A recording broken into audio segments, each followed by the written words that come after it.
FICRA. As you know, FICRA has done a lot of good for the island in terms of things like the rebuilding or restoring the old schoolhouse called the Nichols Community Center, and the ball field behind is all brand new. We've also provided safety for the island in the form of the Citizens Patrol. Most of you, I'm sure, know a little bit about that. We've got the lowest crime rate in all of Pierce County. And you're probably, hopefully, you're all aware of the Emergency Preparedness Program here on Fox Island. It's been recognized throughout basically Western Washington as kind of a role model or kind of an example of what a neighborhood or a community like ours should be doing. And of course, I don't mention the many activities that FICRA puts on for families and youth and that kind of thing. So FICRA has been very active, and today we're blessed because today we have a lot of people moving on to Fox Island, and a lot of young families and talented people. That's a blessing. Brings new blood so that old guys like me can move on a little bit, can I move on. Tonight's presentation is not a FICRA event per se, but rather FICRA does support forums like this, where it's information being given to people to make decisions for themselves. That's what's going on this evening. And that's what's happening tonight here by a group of Fox Island citizens that are concerned about what lays ahead for us in terms of taxes and in terms of controlling our parks. So, listen carefully. Your pocketbooks are affected. So listen carefully. One other point is we're working on recording this evening, and there will be others involved in the group that will be trying to do some recording. So just so be, this is for your own awareness, of course. Just be aware that we'll be doing recording. So to that end, I'm so pleased to introduce to you the lead person in this citizens group. He's a 6-year resident on Fox Island. He's an attorney with background in accounting and taxes, ideal for our situation, and he's a board member of FICRA. Wonderful to have him on the board, new person, new blood. So, would you all join me in welcoming Craig McLaughlin?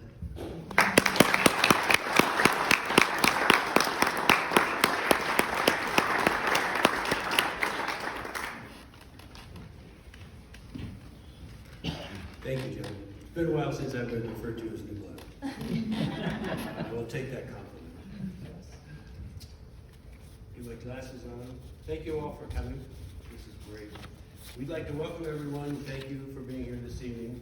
And I can tell you that in this entire room, there's only one person that's more excited about this than I am, and that's my wife over there, because she's heard this presentation about 10 times. She says this is the last one, so she's pretty pleased about that. We have a lengthy presentation this evening, so I'd like you to hold your questions until the end, so we can kind of move through all the slides that we've got and a couple of guest speakers that we have as well. And if you'd be nice enough to hold those, if you've got them, write them down if you need to, but we'll get to you at the end.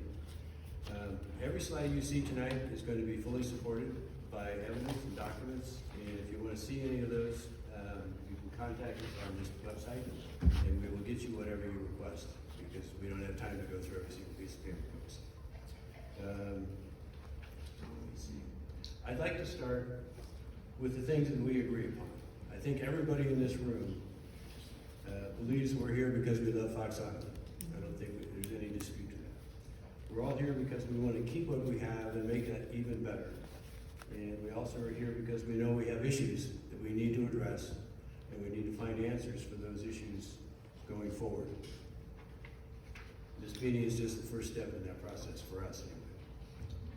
I want to tell you a little bit about our group. We're a group of active Fox Islanders. There are about 14 or 15 of us. If you've been to the website, you've seen the letters that we've signed. And we don't represent anybody. We don't claim to represent anybody. We're not advocating on behalf of anyone. We're just stating our own feelings based on things that we've investigated, things that we know. trying to share that with you so you can be equally informed on some of these issues. There's a key point that I'd like to say tonight.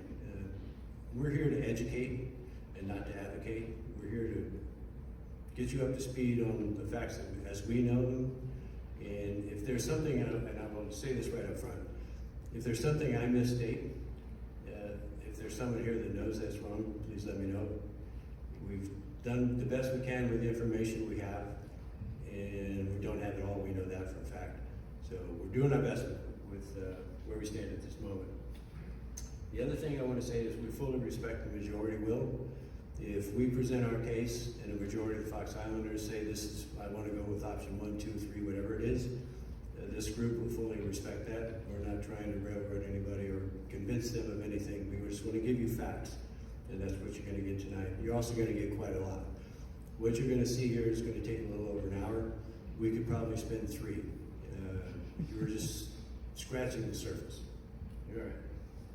Steve Nixon, president of the PenMet board, is here because we've got an issue with him. We've also got 3 issues here in the Fox Island area. Bridge, we're going to touch on that very quickly, and also the emergency services, we're going to touch on that very quickly, and then we're going to get into PenMet, and Steve is going to be introduced here in a bit. If there's anyone else here with PenMet, you are certainly welcome. This is an open forum, and we welcome all views and all opinions. If there's anybody here who disagrees with anything that we put out in print or on emails, you're also welcome, because you're entitled to your views, obviously, and we're not trying to sway you in any way. We're going to let you see the facts and go for it. And if there's any former PenMet people here, and I know there are, they're obviously welcome, and they will probably help me correct some errors that I might make tonight. Welcome them as well. They're a valuable part of this meeting. The bottom line here is we've been attempting to have a dialogue with PenMet for months, if not a year, and we failed in that effort. And if you want to see some obvious proof of that, you can go to our website and see the letters between me and Allie, where she ignores our invitations repeatedly. Just a brief statement about the Fox Island Bridge. We all know that Pierce County doesn't have any firm plans for it. They have a proposal where they're going to put somewhere on an average $353 assessment on your property to help pay for a bridge replacement or repair or whatever they decide to do. And they're also thinking about putting an $8.50 round trip toll on to help pay for that as well. I only mention this because it's a major factor in the discussion we're having tonight, because it's a lot based on economics and the things that we're facing going forward. The numbers could get very big, and that's where we're here. Brief thing about the lack of emergency services. And I'll just kind of go through some highlights here. We have very few regular sheriff's patrols, as most of you already know. The ones you see, a lot of them are paid for by donations to our Citizens Patrol. And the other thing a lot of people in here may not know, we have a beautiful fire station here, but it is not manned 24/7. The fire district has told us that they will probably need about $2 million added to their budget to staff our fire station. The fire district is just, if you've got your voters pamphlet, you saw they're asking an $80 million bond issue for capital improvements. They are also considering doing a levee lid lift, and we're going to be talking quite a bit about that process a little later this evening, because PenMet already did one back in 2017 and are thinking about doing another. Suffice it to say that the district's levy lid lift, if it passes, could substantially increase your taxes, without a doubt. All right. As I said earlier, Steve Nixon's here tonight to say a few words on behalf of PenMet. He accepted my invitation, and I thank him for that. We've been maintaining good communication throughout this.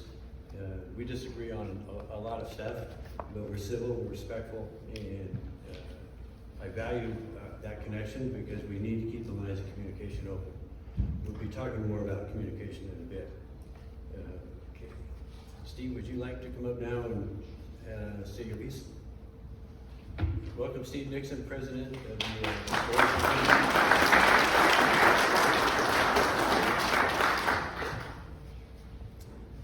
All right. Well, first off, I'd like to thank Craig McLaughlin for the invite to this community meeting. And I would like to thank the group for allowing me a few minutes to address the audience. So as Craig said, my name is Steve Nixon, and and I'm one of the 5 elected commissioners that make up the board for PenMet Parks. I was elected to my first term in 2015 and was re-elected for my second term that started in January. My family moved to Wallachia Bay from Tacoma in the late 50s. That is where I grew up, and that is where I still reside. I retired from Gig Harbor Fire Medic 1 in 2020, just a little over 2 years ago, after a 34-year career in the fire service. I started as a volunteer with Gig Harbor Fire Medic 1 in 1984 and retired as assistant chief, serving 9 years as the assistant chief of operations. So I know a little about the fire stuff too. I'm here tonight as a single elected park board member. I do not represent the board as a whole. I am here to provide some information about PenMet Parks and to listen to what is shared by others at this meeting. I will not be taking any questions after my comments, but I have left some cards out on the table out back, and will be happy to meet with you at a later date to follow up. I do want to apologize in advance. As Craig alluded to, there's a lot of information to cover, and being thorough and concise is difficult, but I will do my best.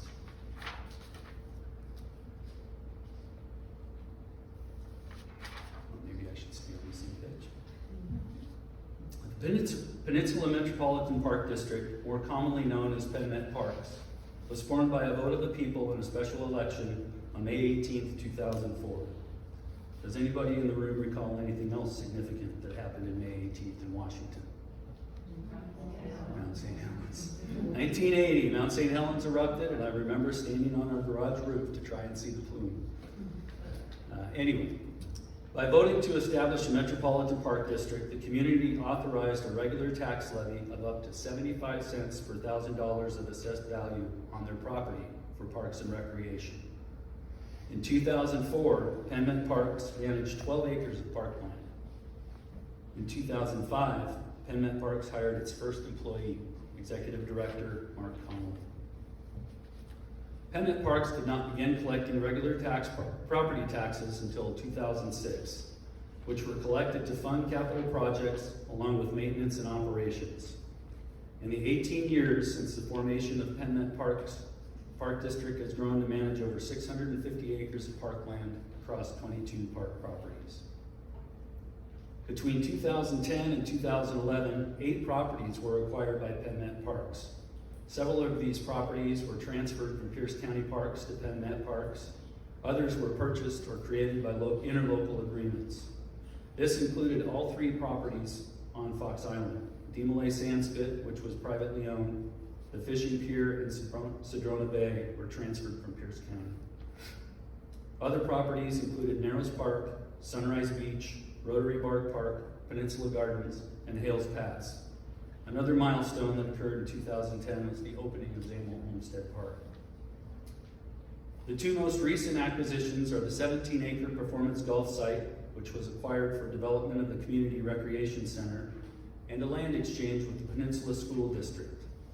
In the exchange, with PSD, the school district received 9 acres at the Pioneer Elementary site, and PenMet acquired 70 acres that includes the current Rotary Bark Park, which is across the street from our 122-acre McCormick Forest Park.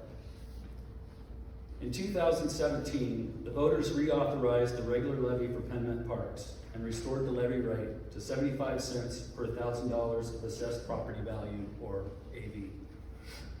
This measure is more commonly referred to as a lid lift, which Craig referred to earlier. Since the citizens approved this measure, PenMet Parks has completed several capital improvements, expanded recreational programming, acquired additional parklands, and developed a robust capital improvement plan, also known as a CIP. Lots of acronyms. To address deferred maintenance issues, update facilities, and advance strategic projects identified in our Parks, Recreation, and Open Space Plan. PenMet Parks has made several capital improvements in the last few years. At Zamel Homestead Park, a district maintenance barn was completed. Public restrooms were added near the playground multi-sport field area. The infields of all 3 baseball fields were replaced with synthetic turf, and lighting was added for the multi-sport field. Just this last week, the project to replace the synthetic turf on the multi-sport field reached substantial completion and is now open to the public. Currently, the renovation of the Arlette Schoolhouse at Hales Pass is nearing completion and will be back open to the public soon. We are preparing to begin demolition of buildings at 4 different parks, 2 of which are located at the Demolay site. We are also in the process of evaluating design firms for the Rosedale Hall renovation, and phase 1 of the Community Recreation Center project will be starting very soon. Some of you may remember that 2017 was a wet spring, very similar to what we experienced this year. In 2017, both Peninsula and Gig Harbor High School boys baseball and girls fast pitch teams played almost exclusively at Zamel Homestead Park due to the playability of the newly installed synthetic turf infields. That year, the Gig Harbor High School boys baseball team went on to win the state championship. This is an example of how these capital improvements have a positive impact on the community as a whole. In 2009, PenMet Parks began to offer recreation programs. Recreation programming has developed over the years, and in 2022, we are hosting a multitude of programs to include summer camps, adult programs, senior programs, and programs for special populations. PenMet Parks follows industry standards to offer safe, high-quality recreation programs. Recently, we were able to partner with Ocean 5 to host our Under the Sea dances for children and their parents or primary caregivers. It was nice to be back in person and have a very successful event for the community. We are working to grow our recreation programming to meet the needs of the community. This year, we are conducting a feasibility study around a community aquatic center and a dedicated space for senior programming that will consider the Peninsula Gardens site as well as other sites. In 2017, PenMet Parks reached an agreement with the Peninsula Athletic Association to acquire their assets and bring the programs offered by PAA under the PenMet Parks umbrella. Since then, we have added flag football as an additional opportunity for our kids. And as a side note, registration opened today. As I briefly mentioned, our 2022 Capital Improvement Plan, or CIP, has identified several projects to address deferred maintenance, and our draft 2023 CIP continues to address some of these issues as well. Of the 15 projects identified in our 2022 CIP, currently 11 projects are either in the planning, permitting, or construction phase, and as I mentioned, in a couple cases are very nearly complete. Over the last 15 months, PenMet Parks has committed to a robust planning model that supports the 6-year capital improvement plan and provides for the implementation of the annual capital improvement plan as identified in the annual budget. The fact that we are currently engaged in 11 projects demonstrates that commitment. Your 5 elected park commissioners supervise 1 employee, the executive director. The executive director serves as the CEO and plans, develops, establishes, and oversees interpretation and implementation of policies and objectives of the district in accordance with board directives. The executive director has overall and full responsibility for the efficient and effective execution of the organization's functions. Directly assists the board in the planning, organization, and administration of all government functions. The duties are performed under the direction and authority of the board and within the framework of governing state and local laws and general policy established by the board. Our current executive director, Ali Busich, was hired in April of 2021. Executive Director Busich accepted the position after completing all PenMet Parks hiring requirements consistent with industry best practices. Since her hiring, Executive Director Busich has led the district in developing and implementing the CIP. In addition to this work, Executive Director Busich has led efforts to update policies and develop procedures and processes that support PenMet Parks' mission, goals, and objectives. An example of this work is the upcoming facilities condition audit. This phase audit will assess the condition of all current PenMet facilities and infrastructure. This audit will inform the capital improvement plan moving forward and help us identify and address longer-term capital and maintenance needs. This step is unprecedented in the 18-year history of PenMet Parks. In addition to the facilities condition audit, Executive Director Busich led the district in developing the framework for a comprehensive assessment of our recreation services. That assessment is currently underway and will inform our approach to and delivery of recreation services in the future. This assessment will look at all recreation services delivered in our community, not just PenMet Parks programs. As your elected board member, I want to offer some information that I think is very important for your consideration in this proposed action to go before the Boundary Review Board.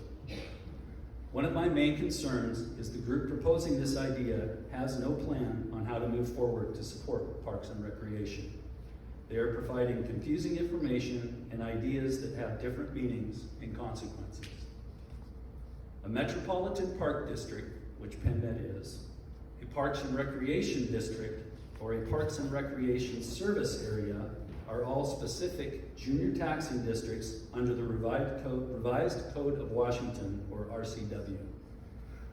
These options all function under governing bodies that are generally elected by the constituents of the service area. These are the only options that have the authority to levy taxes by a vote of the people.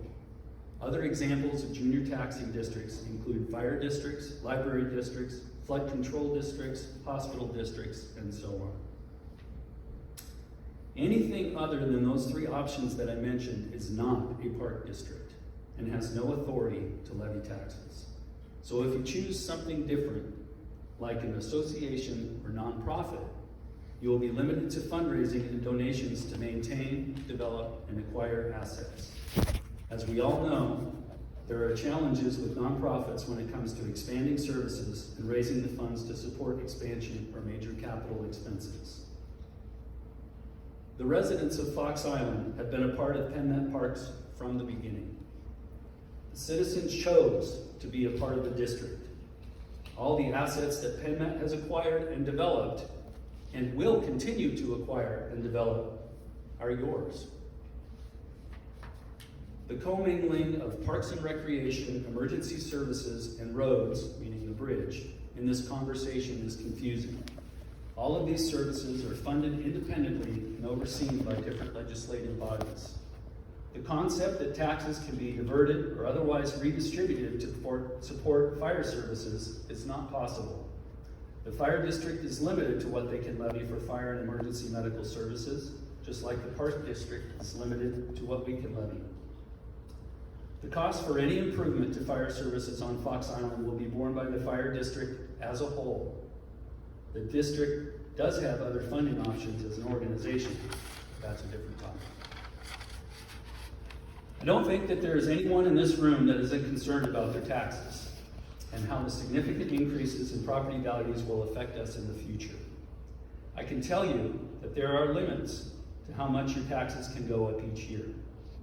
This is a little technical, but I think it's important to understand. And if I lose you or it doesn't make sense, it's probably me, so bear with me. So as property values, in general, individual taxing districts are limited to a 1% annual increase in the amount of taxes they can collect. So PenMet Parks and Gig Harbor Fire Medic 1 are limited to a 1% annual increase in their budgets. Craig, I will offer one correction. The fire district had previously passed a lid lift for both fire and EMS. What's that? This is our meeting, not yours. I got it. 5 minutes. Okay. I got a little bit. Maybe 3 minutes. Yeah. Well, that would be Well, fine. yeah. Do it by the meeting. I'm just trying to get through my piece. All right. So I'll move that.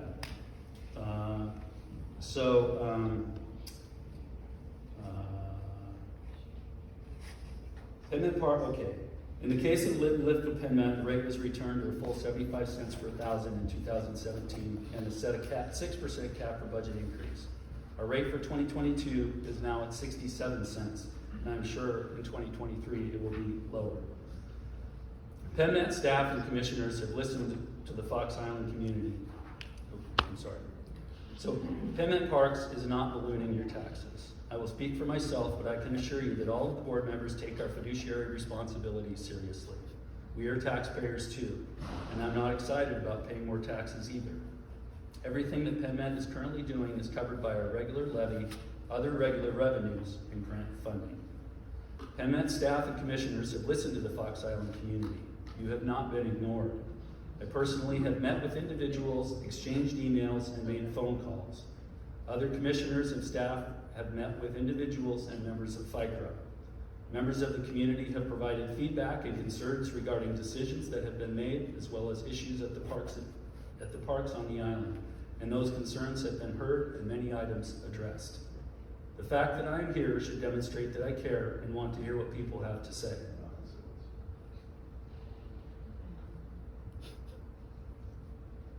I also want to say that we may disagree, but that doesn't mean I am ignoring you or what you may have to say. PenMet Parks is committed to addressing deferred maintenance issues at the parks on Fox Island, as well as all of the parks in our system. These issues have not developed overnight or in the last year, and we are taking significant steps to develop robust systems to ensure staff are well qualified to meet the current and future needs of the park district. The development of a strategic plan and update of our parks recreation and open space plan will provide long-term strategy for the park district. The upcoming facilities condition audit and the recreational services assessment will ensure that PenMet Parks has the tools that it needs now and in the future. I hope that the information I provided was helpful, and I hope I demonstrated my willingness to communicate with you and listen to your concerns. Fox Island and the greater Gig Harbor community is an incredible place to live, recreate, and engage. And PenMet Parks is a part of what makes it that way. Again, I've left cards in the table out in the foyer, and if you would like to follow up conversation, please send me an email, and I will get back to you as soon as I can. Thank you.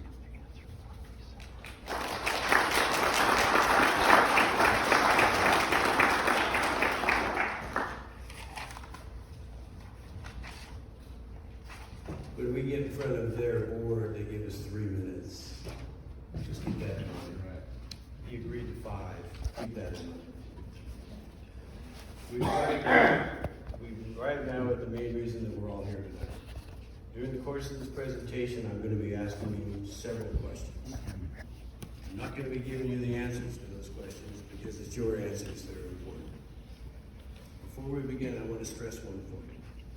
All of the information you see tonight on these slides is going to be supported by documents, emails, letters, public record requests, and so on. As we go through the slides, it's important that we all need to remember a few key points. As you can see on the slide, I don't have to read those. I won't read each of these, but you can see them for yourselves. We are going to be going into detail on each one of these before this presentation is over. This is an important slide. This is taken from PenMet's own numbers, the last audited financial statement that they have. 89% of their revenues come from taxes, our taxes. 89%. You're going to hear that number a lot tonight. Because if they spend money on something, 89 cents of that came from us. The other thing you need to keep in mind as we go through this, they're going to ask you for more. Guaranteed. The issues we have are listed on this slide. Some in our group have been dealing with the Park Host Program situation for a year. PenMet calls it sunsetting, but it's a termination. The efforts our group has put forth in respect to the termination program has discovered the other issues listed on this slide, and we're going to go through each one of them tonight in great detail. The termination of the Park Host Program was the progenitor of this beginning, the source of all this. I doubt there's too many in this room that aren't aware that that program ended back in October. What we discovered in our efforts to address that decision. Excuse me. Yep. I'm having trouble hearing you. Can you turn your microphone down a little? Pull it down just a little I'm bit. having to try harder. Is that better? There you go. Okay. I can hear myself. That's good. All right. Good one. All right. Just want to make sure we're on the same slide. In looking at the termination of the Park Host Program, there were a few things that we discovered. One is the board's taking no responsibility for that. They told us it was an administrative decision done by the executive director. It's pretty obvious they approved that decision. They haven't taken any action to overrule it. The timeline that you see on this slide is important, as you're going to find out in a minute. based on a public record request that I filed. When they discussed terminating the Park Host program, Glenn and Peggy are here tonight, managed to collect close to 500 signatures, either online or on paper, protesting that decision. The one thing that happened, unfortunately, was that they were all ignored. PenMet gave them no response and no consideration. PenMet's been making assertions ever since this Park Host program ceased in defense of their position. One of them is that they're now spending more time at the parks than they were before. The rationale behind that is they have their crew going out to open and close the gates every day. So they're there twice a day. When the hosts were there, they weren't there that frequently. In a narrow sense, that's true. But now their staff is required to come out and make 2 round trips a day, paid individuals. I don't know what their hourly rate is, but you can do the math. If they're doing it 7 days a week, twice a day, it adds up. The neighbors of the parks will tell you, without a doubt, that the simple visits that they have at these parks usually center around opening the gate, closing the gate. They don't spend much time walking the property. They've been observed, and it's a common occurrence. They also assert that the Park Host program wasn't effective. I kind of take exception to that because they have, these park hosts, signed a written contract that lists the duties that they have to do. We're going to show you those duties. It's going to take us 3 full slides to show you the duties that these park hosts were obligated by their agreement with PenMet to do. You can read the individual ones for yourself. You have to ask yourself a question as you're going through these. First one is, who's doing these duties now? It's not the host. Is it the twice a day visit by the staff? Can they be done with 2 visits a day? Can all of them be performed by the staff that open and close the gates? I'll let you answer that question for yourself. The list goes on and on. With regard to opening and closing the gates, neighbors again will tell you oftentimes the parks are not open on time, they're not closed on time, sometimes they're not open and closed at all. Very inconsistent. This last list of park duties or host duties,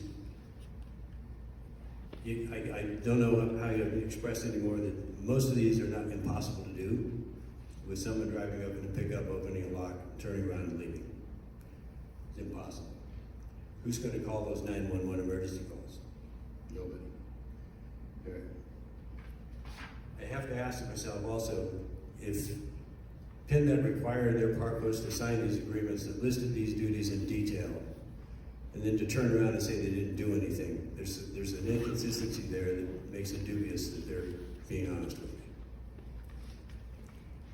Cost of the Park Host program was also a factor. They said it wasn't a major factor, but it was a factor. If that's the case, let's look at it more closely. This slide will show you, this is based on PenMet's records that we got through a public records request. The park, each of the parks, park hosts cost anywhere from $200 to $300 a month. And that's overstated because that includes water and electricity that cover the entire park and not just what the host was doing. So it's less than those numbers.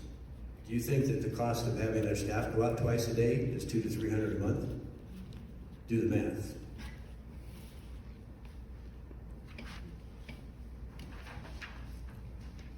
Several attempts have been made to obtain any supporting study that they did to justify terminating the Park Host program through public record requests. To date, the only documents I've received on the one I filed are dated after October 1st. That's the effective date of the termination. So they're generating documents after the fact to justify what they did. That decision was made months before October.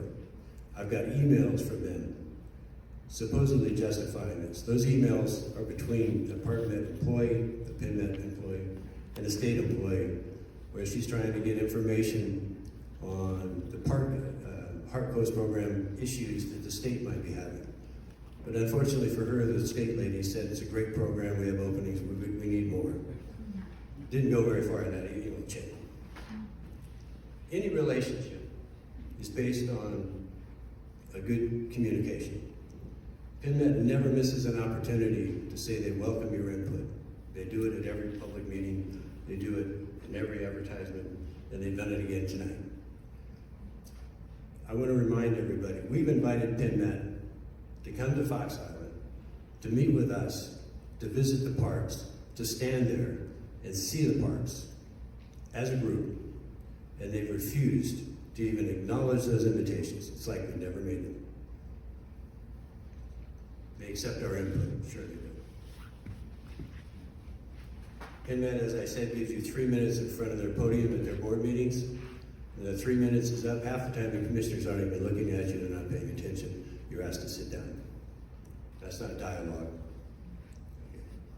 What is PenMet's responsibility for the taxpayers who support it? That's a good question. Remember, 89% of their money comes from us. 89%. Don't you think they owe us something for that 89 cents on every dollar? I do.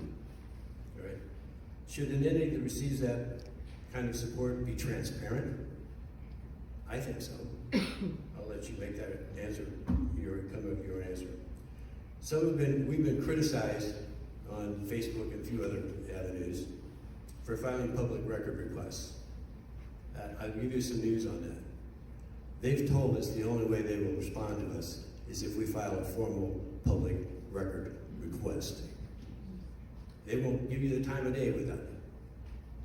And if you want to add proof that we got logs of what we filed and how slow they are in responding, be happy to share those with you. I just got one today that's totally non-responsive. You know, some of them have been outstanding for months. Skip that one. One thing I want to mention on this public record request, the law allows the public entity to be fined if they don't provide the documents that are requested.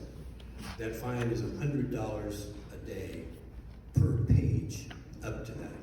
The judge has discretion. So what's a 10-page document? That's $1,000 a day fine. What money is going to be used to pay that fine if they get sued for that? Our 89 cents, right? So we're going to pay them so they can pay the fines for refusing to give us information. Doesn't seem fair, does it?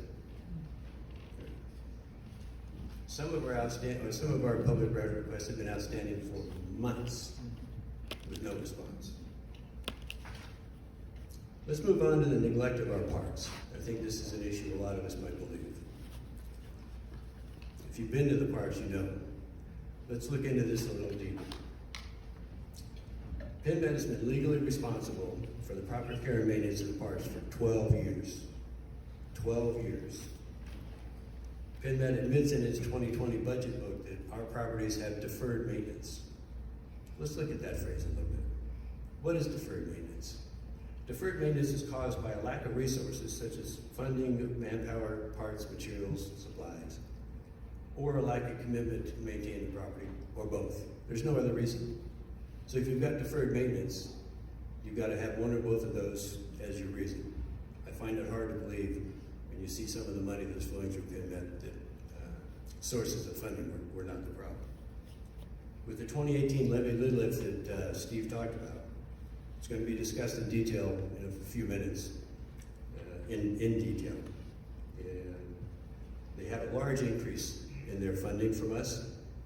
Have you seen any difference in the parks and what they've spent since that time? I haven't. Let's go to the fishing pier. They've been addressing some of the things that we disclosed in our flyer, and I applaud them for that. They've installed 2 cameras for security purposes, but there's 2 people that live near there, and they'll tell you those cameras work by motion if you're within 30 feet. The gate that one of them is supposedly guarding is well over 30 feet away, so you can walk through the gate and never be seen. That much the way it's true. And no one's watching those screens 24/7.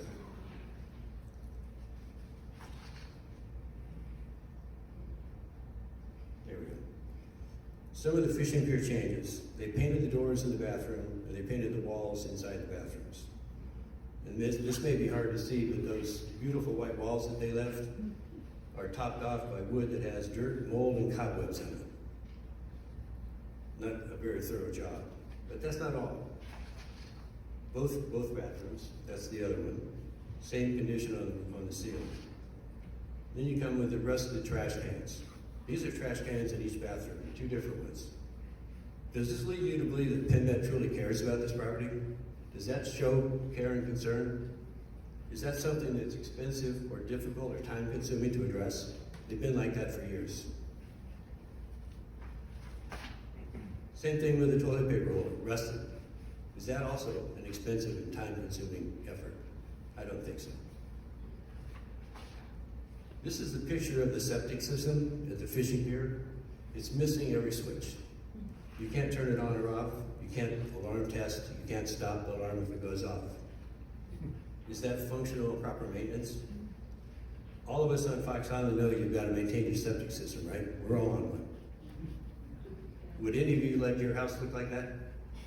I don't think so. All right.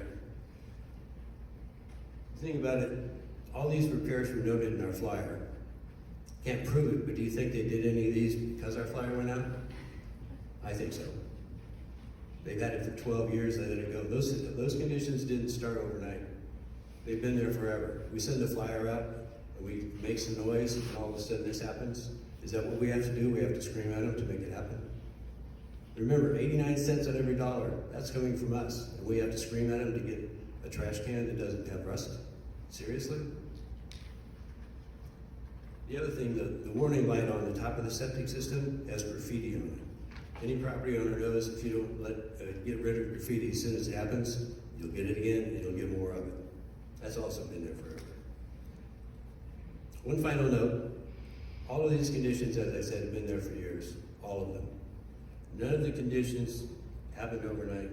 There used to be duct tape repairs on the railings. They fixed those. But how unsafe were those for how many months, years, who knows? It's stopgap maintenance, it's not proper maintenance. I also personally notified PenMet at a board meeting that they had a pressurized water pipe at the fishing pier that was spewing water onto the beach. It was full-blown water coming out.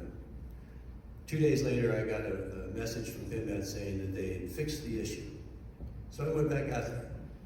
What they did was turn the water off. The pipe was still there. So if the guy who turned the water off wasn't the same guy that came out in the spring to turn it on, what would have happened? You know, it's stunning. Then our flyer comes out. Guess what? The pipe's replaced. Because we have pictures of the pipe. Seriously. Let's go to DMLA and talk about that for a minute. When PenMet got the DMLA property, according to Jeff Brunson, who I met with on the island, DMLA was forced to sell that property to PenMet or someone because the state had demanded that they take care of the seawall, and DMLA obviously didn't have the money to do that. So it was a reluctant sale, and they wanted to continue using the property. So they placed 10 conditions on PenMet as part of that transaction. Let's go into that a little. I'm going to list just 2 of the conditions here, and I'll read them. PenMet agrees to maintain the property at its current service level or better. This is 2010. To the extent funding becomes reasonably available, PenMet Parks agrees to improve or replace the blockhouse. 2010. Okay. Do you think the current service level is the same as it was in 2010 on the property? Do you think there was reasonably available funding? We're going to talk about that in a second. There's one more condition I want you to be aware of because it comes into later. And I'll read this one. The property shall only be used for public park and recreation. PenMet Parks may only transfer the property to another public entity or a nonprofit that is a 501c3 entity. When we look at our options later, that'll become important. So let's look at the current service level or better. And we'll let you answer this question. How many of you have been to Sandsmith lately? Do you feel it looks as good as it did in 2010? No, I don't think so. Do you think that PenMet has lived up to its promise to DMLA? I don't. No. Yep. Let's look at the reasonably available funding. In 2016, PenMet set aside $350,000 to renovate the caretaker's house. They also spent tens of thousands of dollars to in asbestos abatement and architectural drawings and all the rest of it. And guess what? They never spent a dime. That $350,000 was put back into the general fund. So if they had $350 for that caretaker's house, why didn't they have $350 to repair the bunkhouse? Why couldn't they have used it for that? They promised they would do that, and they didn't. Wasted money on the abatement.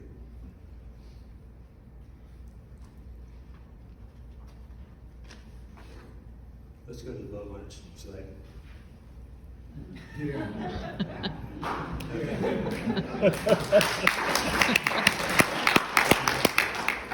Just to clarify one point, this is not the boat launch by the bridge. A lot of people think it is. It's in Sedona Bay, near the yacht club. And sat there from the day they got it. Nothing's happened. You know what? It's not even on their map. They have all their official parts. It's not on the map. This next slide that's coming up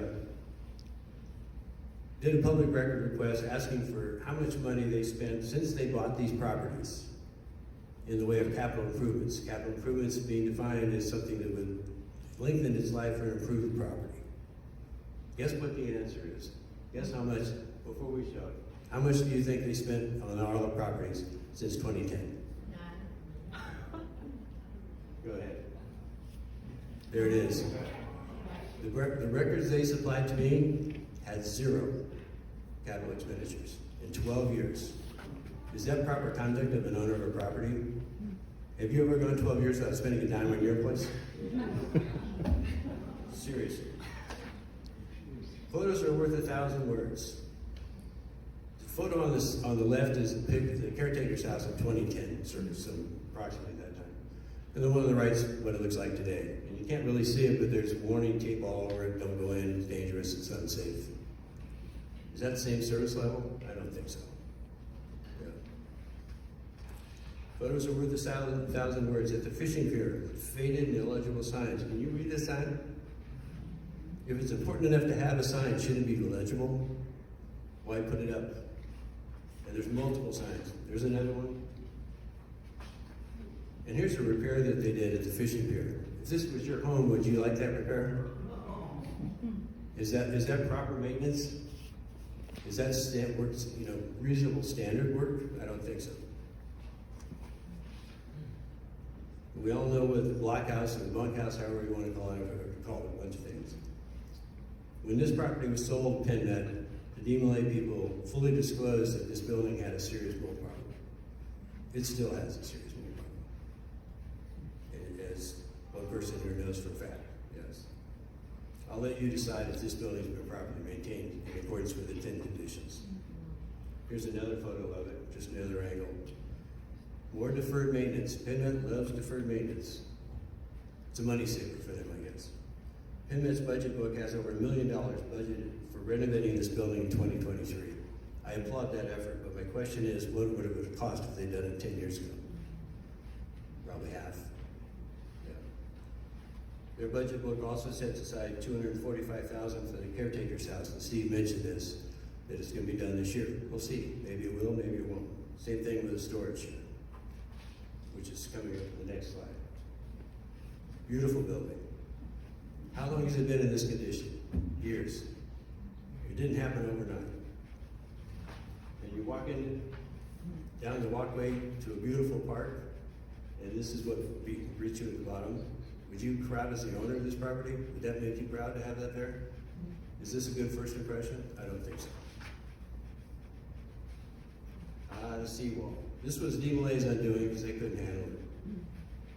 It's worse now than it was in 2010, I guarantee you. I met the DMLA gentleman, Mr. Brunson, out on that sand spit. He was shocked at the continued deterioration of the seawall. Shocked. It's getting worse every day. Before I go to the next slide, are there any lawyers in this room? Hallelujah. Only you, Braden. Only me, yes. Go to the next slide. I'm sure if you've been in Sanskrit any time recently, you've seen the forts that get built there. This in the law is what's called an attractive nuisance. It's something that would attract children to play in it. And there's always got an opening big enough for a child to walk into it. Do you think this is safe for a child to crawl into? What would happen to that child if that caved in on it? You want to hear the sad part? I reported this months ago. It just recently got taken down. Months ago. It's been replaced. And it's been replaced already. Yeah. Okay. Thank you. I would call this a safety issue. You know, it's interesting. I met with Steve and Amanda face to face, and Amanda made a statement to me that if you own property in Washington and open it to the public and don't charge for admission, you cannot be held liable. I corrected her. She sent me, when I got home, I had an email from her where she sent me the statute that she was referring to. That same statute has an exception.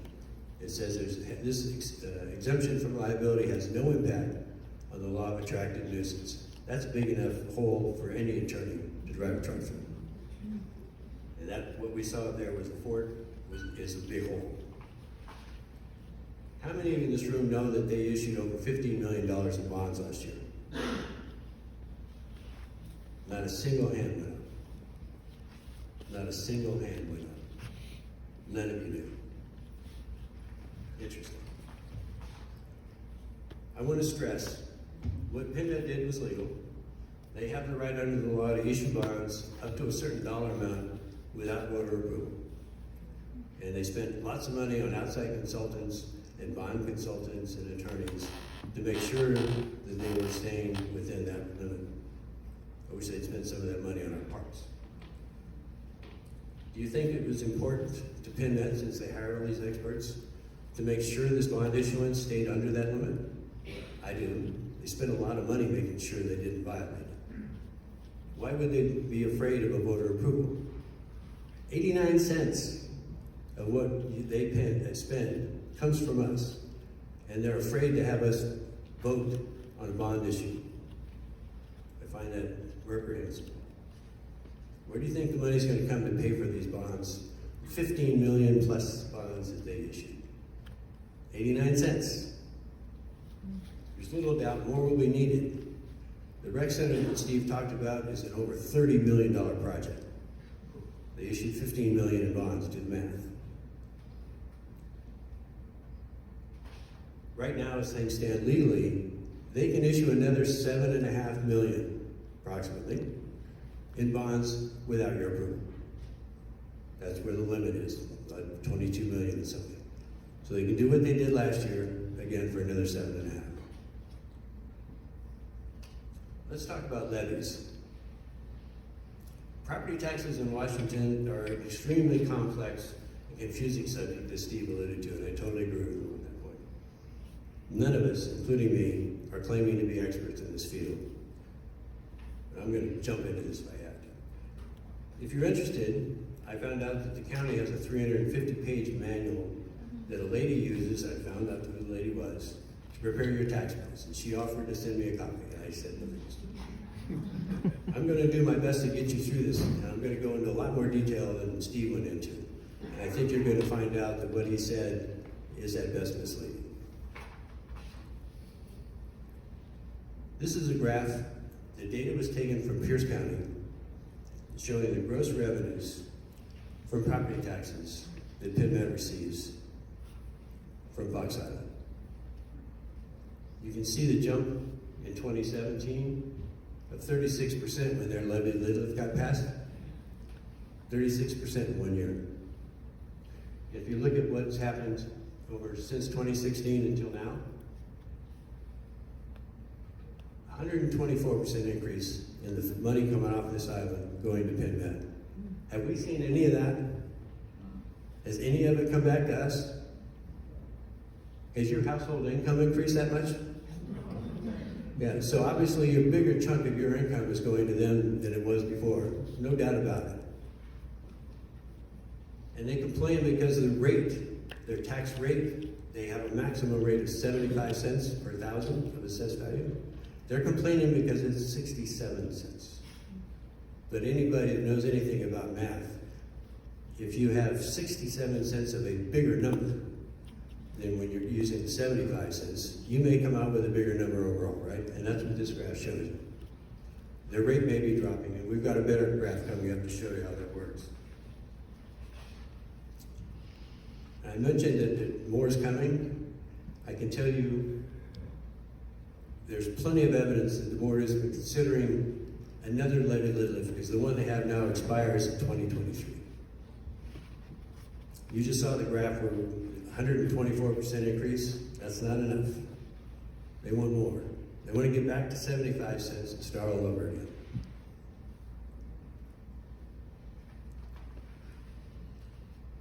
I'm going to show you with a graph. This is an assumption of how to explain the levy lift. And I can see the best way I can explain it to you simply, a levy lid lift is like when someone walks up and flips up the flap of your pocket or your purse and takes your wallet. That's a levy lid lift. That's what happened in 2017. That's what's going to happen if they get another one. And keep in mind, the fire district is also contemplating a levy lid lift. So you have to ask yourself, would you like to spend your money on safety or parks and recreation? That's your choice. So I'm going to show you my graph. If you look at this, the levies that were paid on the assumptions that we just did are the blue bars, hard to see the color, the blue bars, which are on the left vertical axis in dollars. And you can see that they increase slightly every year until the levy limit hits. And you can see on the red bars are the rates that Steve is so anxious to complain about. You can see that the rate drops, even during the years when the revenue goes up. So that's why they tell you their rate's dropping and we need more money. It's a lie. They've got more money coming in every year. And if they get a levy limit, look what's going to happen. How much was your assessment this month or this year? Did it go up over 30%? A lot of people's did.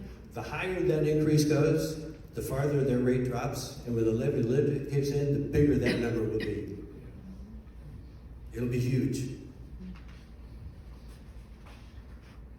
There's some takeaways to kind of make this easy to understand. Don't be fooled by PenMet's claims that its tax rate is dropping so it needs more money.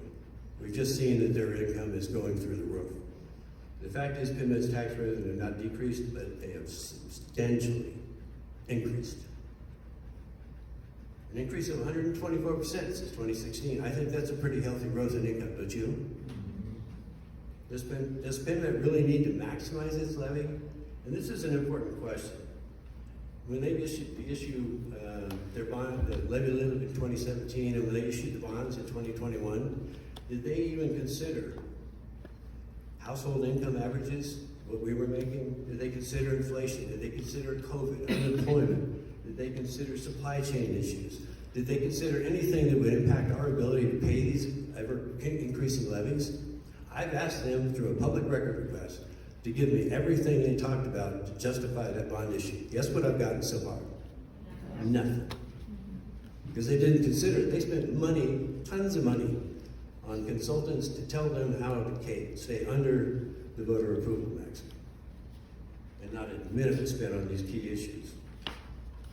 There's a third key takeaway. They had a study done by a man who was then the executive director, Hunter George. He was an interim director.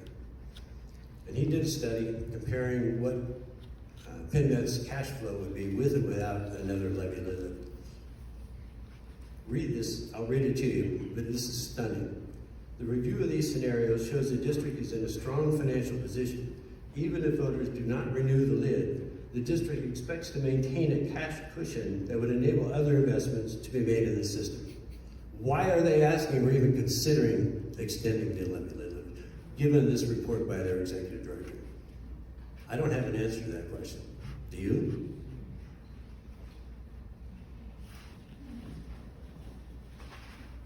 Let's look at legal fees. Budgets are an excellent management tool.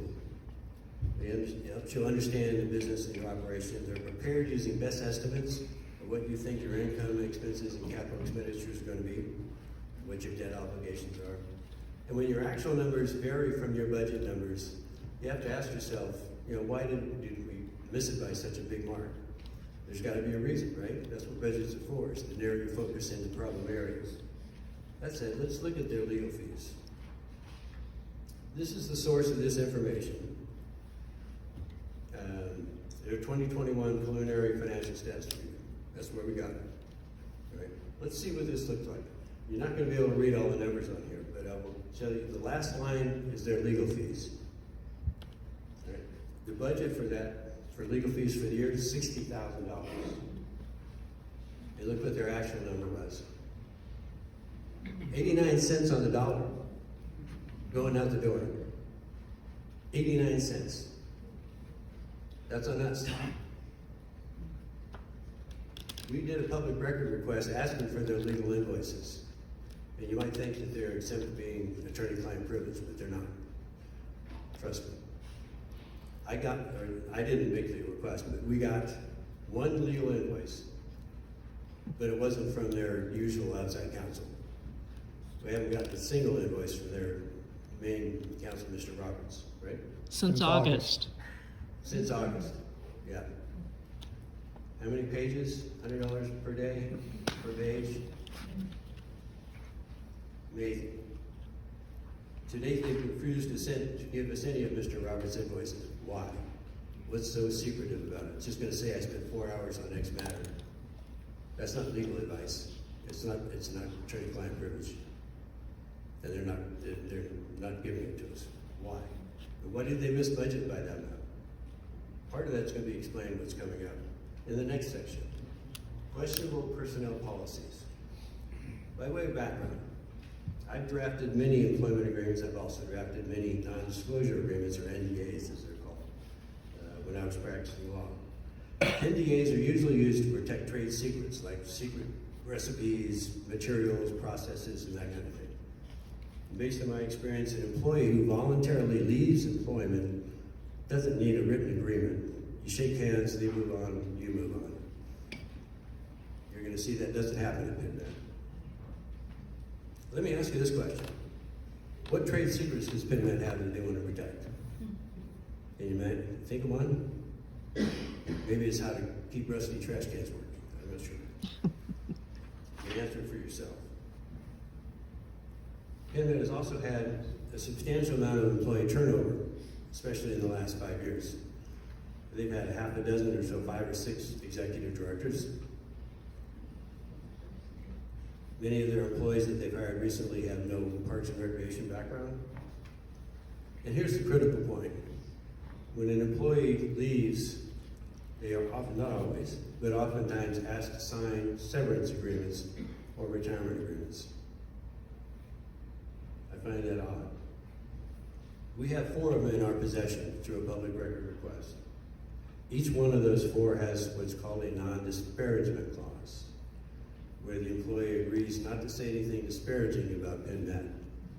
The employee also makes that promise for his personal family members. And strangely enough, the non-disparagement clause also covers PenMet's attorney. I've never seen that. An attorney drafts a document for a client and protects himself in the process. Amazing. To disparage, I looked it up. To disparage is to speak slightingly about someone or something. It does not mean to lie about someone. You can be telling the truth, right? So you have to ask yourself, why do they have this provision?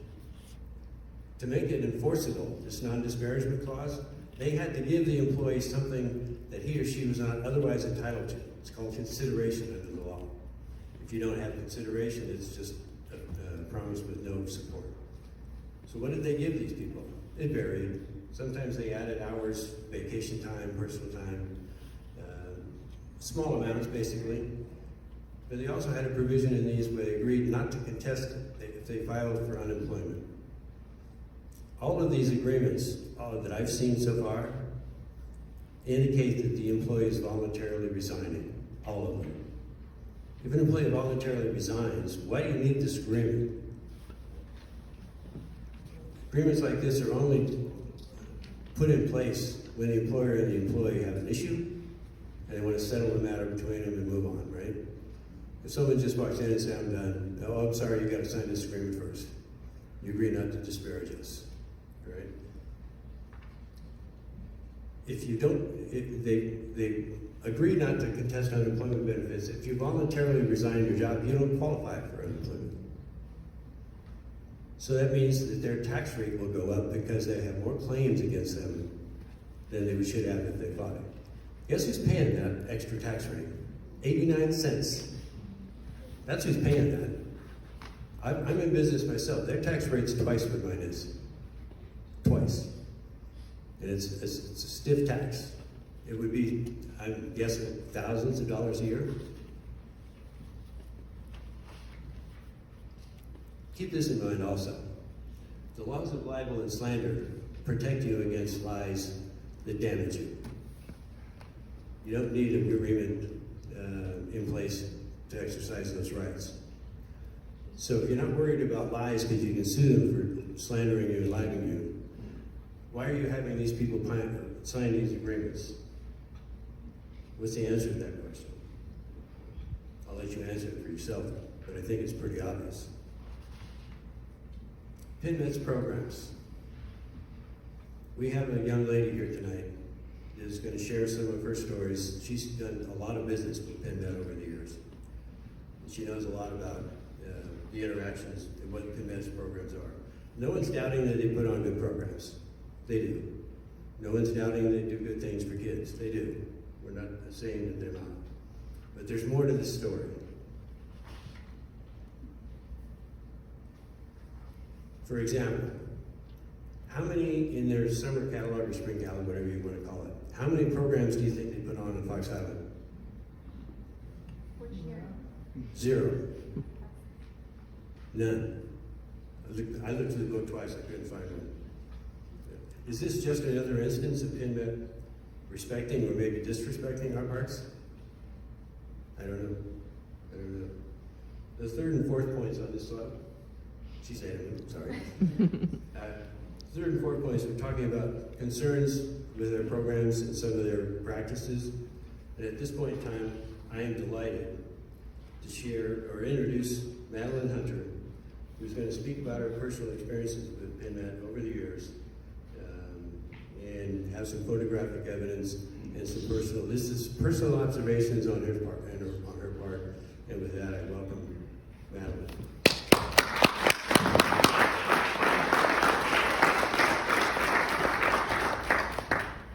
Okay, can everyone hear me okay? Yes. Wonderful. So thank you so much for the introduction. As Craig said, I am the owner of French Toast Theater, and I'm really, really excited to be here tonight. I'm going to address some of those safe programs that Steve mentioned earlier, because I would wholeheartedly disagree. I'm here today because I love my job. And I'm here today because I care about this community, and I love the children that I've taught. It has been an incredible experience for me, and I can't wait to give my information to you. So we're gonna start with the scene change. It's July 6th, 2021, and I am so excited. I had a great 4th of July, I got to go on a boat and see some amazing fireworks, and now I'm gonna talk about my third favorite thing in the world.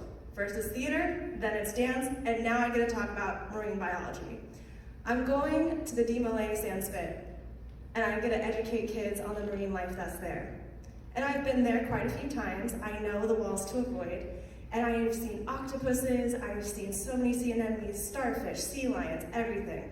And I can't wait to share this information with the kids. I've never been in the inside of the building before, but I didn't really think anything of it. As you'll hear later, I probably should have. So there I am. It's a beautiful Tuesday, it's 12:15, and I'm walking down with my supplies to the building. And I run into a permanent PenMet staff. I say permanent because I will be talking about how they treat their summer leads. And I run into that PenMet staff member who lets me know that it's all clean from their camp that they had earlier. And so I'm like, great, so excited. I go in, I look around, I'm a little disappointed about what I see, but that's okay. We can make it work. So I start sweeping. And there on the floor I find, we're gonna skip that one, a sanitary napkin. I would like to let you guys decide if that's clean or not, because I certainly don't think so.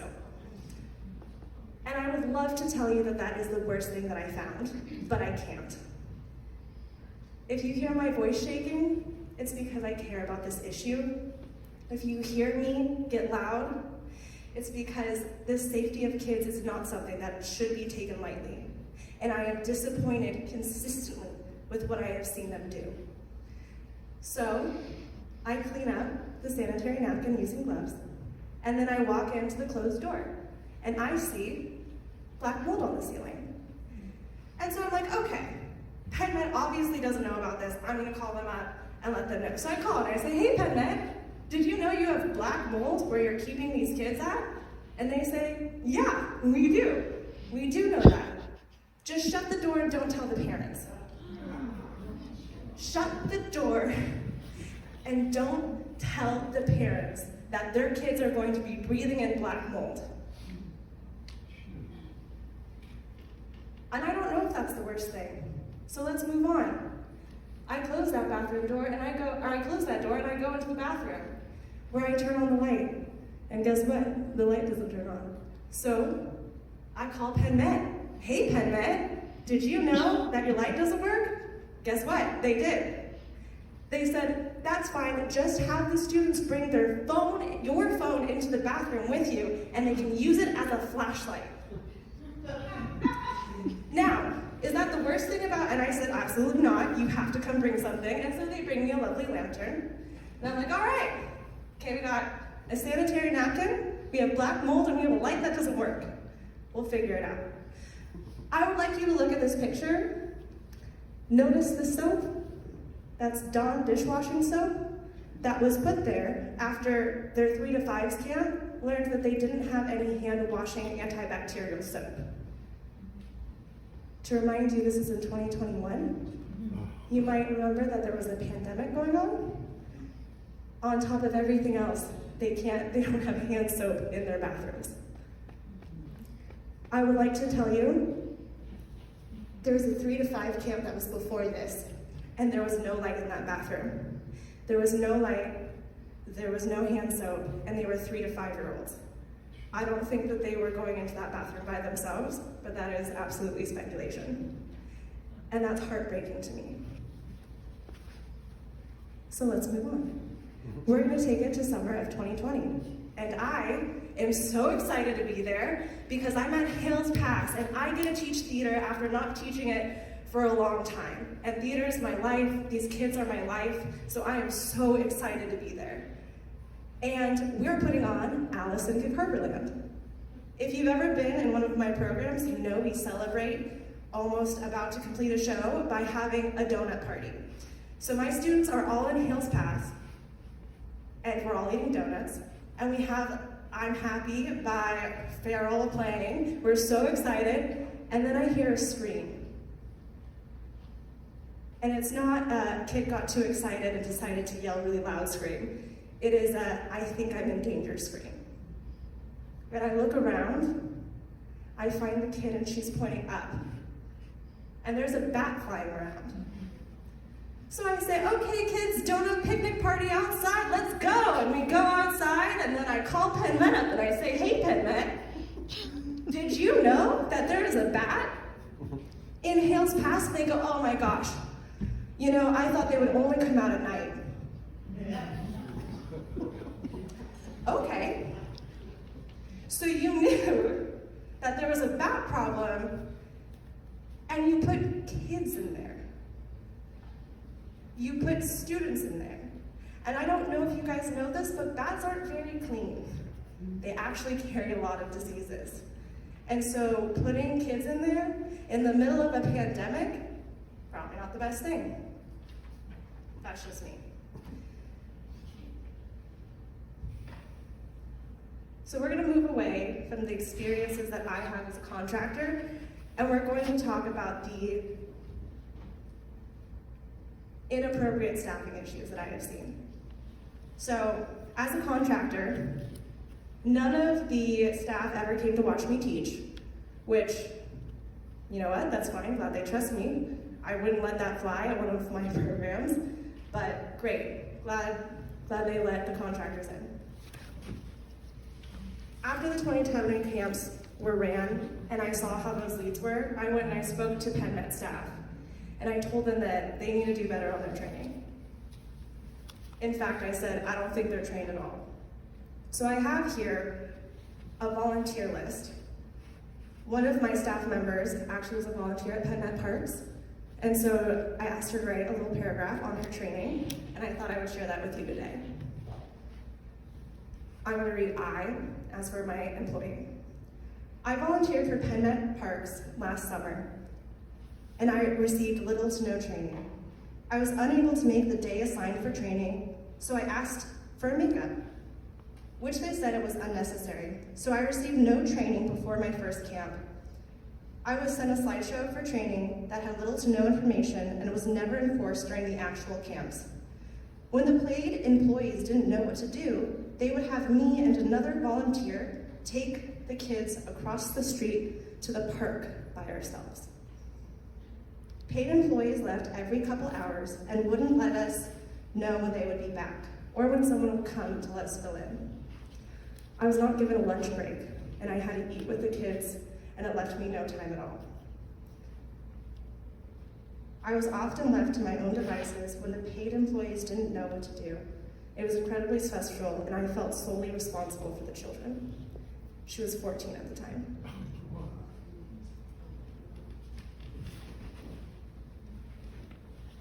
I don't understand how you could look at this and look at these buildings and say that we care about the children. I don't understand how that's possible. When I spoke to PenMet about the lack of training, they said they do on-site training with 16-year-olds. They put 16-year-old leads in charge of your children and my students to take care of them. And we're supposed to trust them with bee stings. We're supposed to trust them if they have an allergic reaction. We're supposed to trust them crossing roads with no training, and they're kids themselves.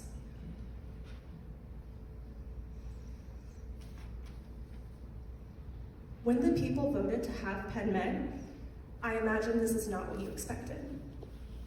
We believe that PenMet would have our best interest at heart and have the community at heart. If PenMet cared about your kids, if PenMet cared about my students, they would never have been allowed to be in Hales Pass. They would have never been allowed to be in DMLA. Just because this is all becoming apparent and you guys are getting in trouble for it now, doesn't make it better. It should have never happened in the first place. It is a privilege and an honor to work with children, and they deserve the utmost respect, and they are not receiving it there. I found out just how bad PenMet was in October of 2021. And so I told them that this is the last program I'll do, and I didn't have anywhere to go. And it was either lose my business or continue working with PenMet, and I chose that I would rather sacrifice my business than continue working with them. Luckily, the Fox Island community really pulled through for me, and they found me some amazing spaces, and I am eternally grateful for that. But the fact is it should have never been an issue in the first place, because we as taxpayers should be able to count on the recreation department to make sure that our kids are safe, and that's not happening. It's not enough if they change now, because these people are the ones who okayed it for our students, our kids, to be surrounded by bats, to be surrounded by rats, to be having 14-year-olds training 16-year-olds when it's the blind leading the blind. We can have better and we can expect better from our community and from our government. They're not following through. Thank you for listening to me speak. I'll bring the card back up.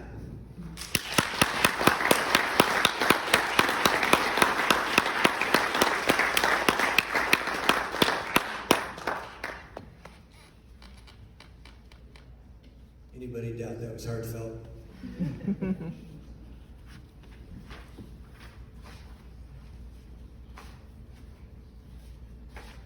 Trying to catch up.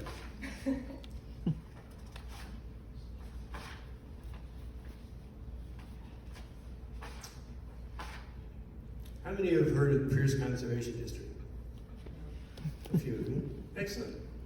Better than my lawyer question. What I'm about to discuss is very little known, but it's highly important. This may be a surprise, and it obviously will be to most of you. For those of you who visit the sands pit regularly, this story may first excite you, and then it's going to dismay you. Who is the Pierce Conservation District? This is taken from the website. Let me read it to you. Conservation districts are helping local people to conserve land, water, forest, wildlife, and related natural resources.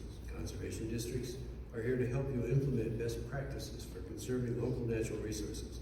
We share a single mission to coordinate assistance from all available sources, public and private, local, state, and federal, in an effort to develop locally driven solutions to natural resource concerns. Who's against that? Right?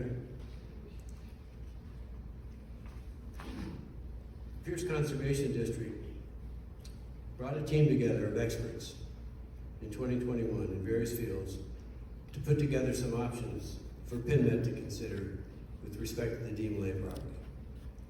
There were supposed to be 3 meetings in 2021 to discuss these proposals. Only 2 of them happened. What happened to that 3rd meeting? Why didn't it take place? And please note, as this slide shows, this was going to be a fully funded project by the Pierce Conservation District. Fully funded. Let's keep that in mind as we go forward. This slide shows the experts that were brought together to try and make this dream a reality. We had Eric Gunther from PenMet. Everything I've heard about him is an outstanding man. We had qualified program managers, a principal engineer, landscape architect specializing in waterfronts, and a marine biology professor. Pretty impressive team. They came together and they had those 2 meetings, and they didn't have the 3rd. At the 2nd meeting, they came up with 3 beautiful proposals on completely rehabbing the sands pit, taking care of the seawall, replanting natural shrubs and other growth, and bringing it back to its natural state, protecting it from erosion, protecting it from wind, and wave actions, and let it be the natural preserve that it's supposed to be.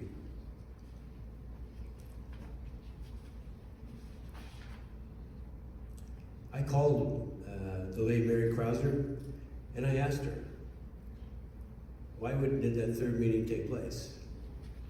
Her response was, well, the gentleman who was our contact at PenMet retired. That's Mr. Gunther. And that's true. And they also, meaning PenMet, had a new executive director, meaning Allie. That's all she would say. It didn't happen because Eric's gone and Allie's there. You can draw your own conclusion from that. I don't know what she meant. I have a pretty good idea. I asked 2 different people in PenMet why that 3rd meeting never took place, and got 2 different stories. One said it was they couldn't go forward because Pierce Conservation District was demanding that PenMet provide the labor, and they didn't have the people to do that. Another one said that the Conservation District turned their back on them. Not consistent with what I was told by Mary Krauser. Who knows what the truth is? This is a fully funded project. You've had your time. You've had your time. Talk about this. So it was fully funded. Not your time. Yeah, not the time. I highly recommend you view the videos on their website. They're tremendous. The plans they have, the options they're giving PenMet are off the chart. But PenMet, for whatever reason, I don't know why, is not actively pursuing this. Sad. Now another topic. There's some interesting results. PenMet is required as a taxing entity to be audited by the state auditor's office. And they just finished their 2019 and 2020 audits of PenMet's books. The auditor issued an adverse opinion, meaning the financial statements didn't fairly represent their financial condition. Why, may you ask? Here's the quote from the auditor's report. You can see, let me just give you a definition. OPEB, that means non-pension related post-employment benefits. You can see that they missed their liability numbers by over $600,000 in 2019 and by more than $750,000 in 2020. Now, PenMet's corrected it because they had to. But you have to ask yourself, how did that happen? Now I'm going to get to the part that a lot of people have asked us questions. Let's say we're successful. What are our options going forward? And that's a very valid question. We do have options. We could stay in PenMet. That's certainly one option. If the entire board resigns, we'd be happy to stay in PenMet. The county.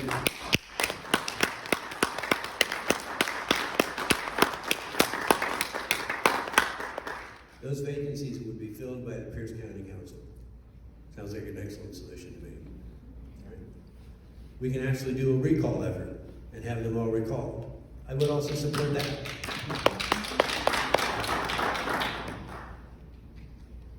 Or we can continue to allow PenMet to do what they're doing. And you've seen the pictures, you've seen the slides, you've heard Madeline. You can make your own mind up if that's an acceptable future for you.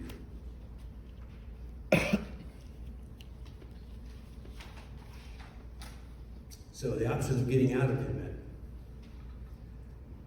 PenMet has the authority to let us go if they pass a resolution to that effect, which then gets approved by the county. Now there's a condition having to do with the overall tax rate. I don't pretend to even know what that means, but it's an option. But they told us up front that's not happening. They're not going to do that.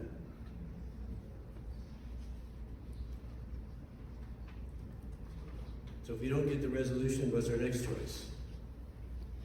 Boundary Review Board.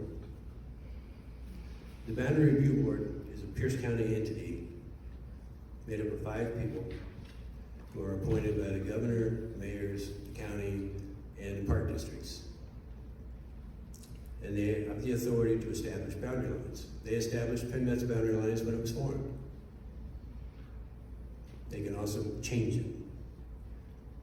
And we can file, that's why we're trying to get the signatures, I think we're already there, to get before them. We need 5%, I think it is, registered voters, and I'm pretty sure we already have that.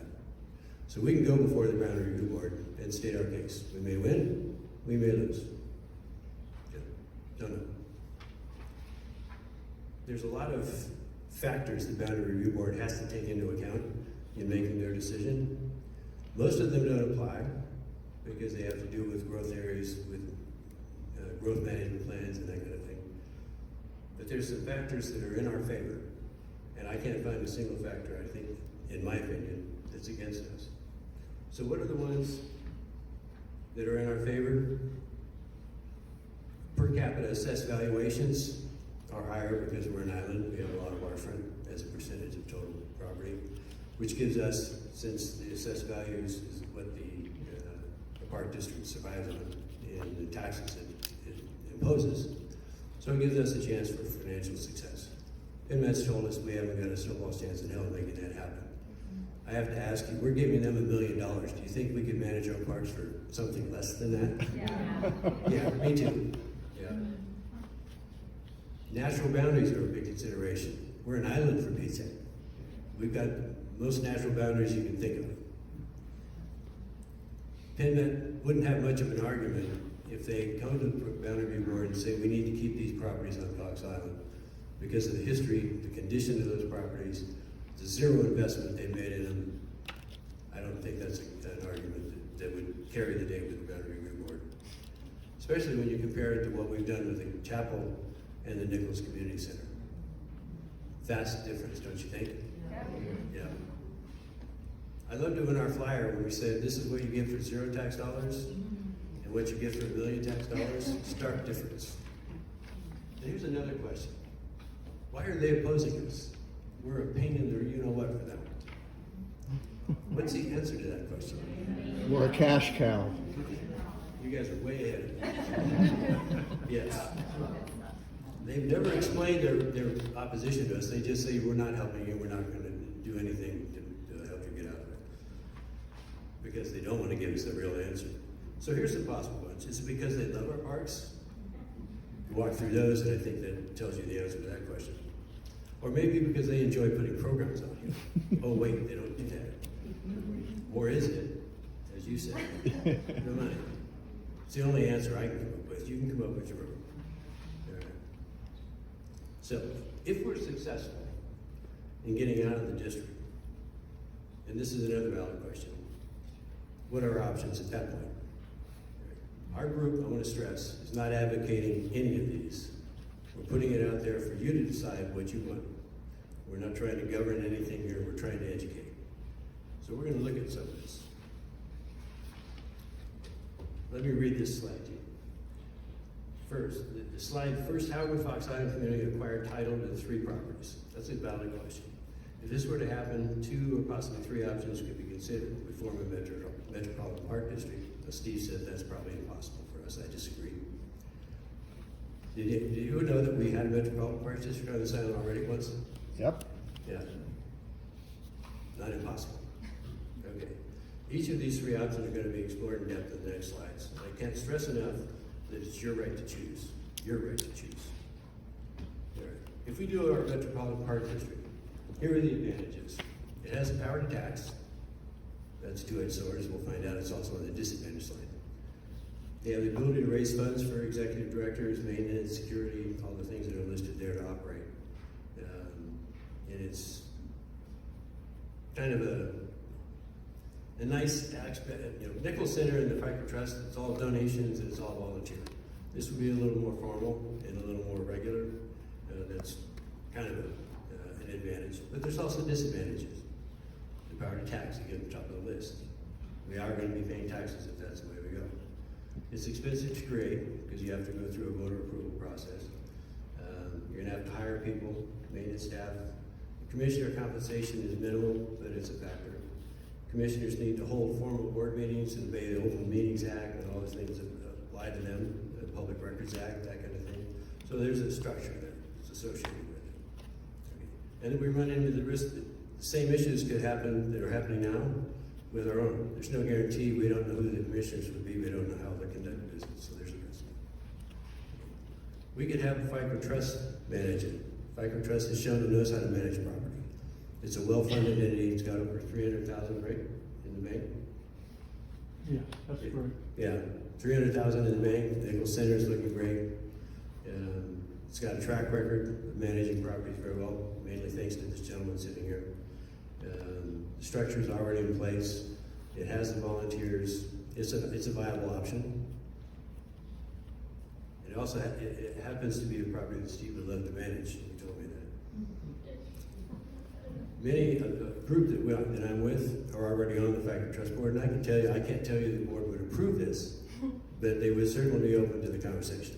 I don't have any doubt of that.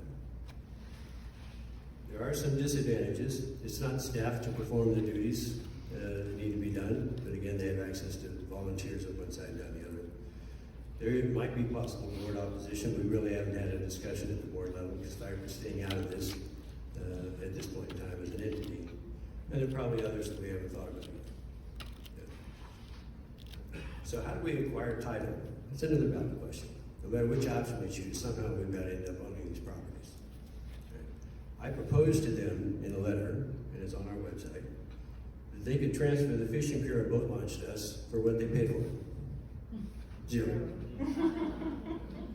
or they could transfer it to us for what they paid to improve it. 0. I think that's a fair deal. Doesn't cost them a thing, and then it's a headache off of them, right? They could transfer the Dean Lake Sands bid. They did purchase that. Half of that purchase money came by grant. Half of it was PenMet funds. So we could buy it, have it appraised at fair market value. How much do you think that value is going to be with the seawall and the condition it's in? Minimum. It might be worth a few million, and the seawall's a few $1 million repair. Yeah. But if it comes out to that number, that's fine. We'll agree to that price. And PenMet could dig their heels in and fight us on transferring title. That could absolutely happen. We have no control over whether they're willing to sell it or not. But I think they're exposing themselves to some really bad PR if they do that. As I point out here, with what they've done with the properties, the condition they've got, the way they acquired the properties, the way they've maintained them, and now they just want to keep them out of spite. I don't think they want to have that PR argument with us.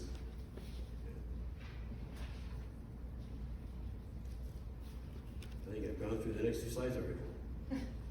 Oh, the other thing we do, first thing I would do if I was involved in this process, if we got title of the Sandsmith, guess who the first call would be to?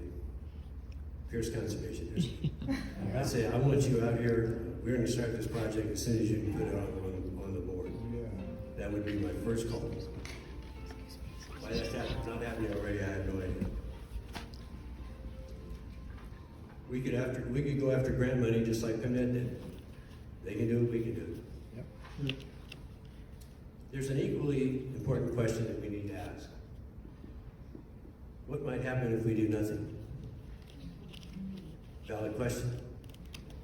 What I'm looking at, we've looked at what happens if we're successful. We have options for that. And looking forward, you have to take into account PenMet's massive investment in the rec center, $30-something million total committed to that project. Only $15 million in bonds issued. Where's the rest of that money coming from? More bonds, probably.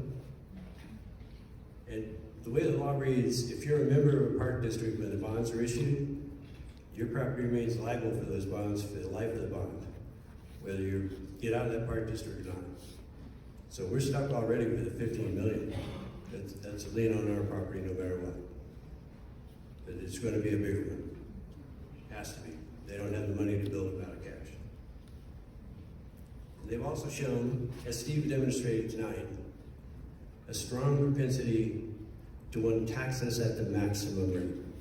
They're fixed on 75 cents. He's ignoring the 124% increase they've had in the last 4 years. And he's doing it for a reason, because they want to complain that the rate is going down. But that's only half the equation, as you saw earlier. It's going down against a much bigger number. With these 30% increase in values we've got, that rate will go down further. But it's not going to mean that revenues are going to go down. In conclusion, it's our hope that this information that we provided to you this evening is important to you. I hope it is. And that maybe you trust our group a little more than you did. Now you know a little bit more about us, the work we've done, and the belief system that we have. And your input from this point forward is critical. We can't move forward unless the Fox Island people tell us what they want. We're willing to do the fight and carry the struggle, but we need guidance. We want to do what you want to do. Our one and only goal in this meeting, and I'll read it, to provide you with sufficient information to make an informed decision about the future of our parks and about our collective financial futures. That's our one and only goal. I hope we've done that a little bit tonight, or at least got a start. And I thank you all for coming, and we're going to open the floor for anybody who would like to ask questions, make comments, or whatever they would like to do at this point in time. Anybody have anything you want to say? First off, thank you, Terry.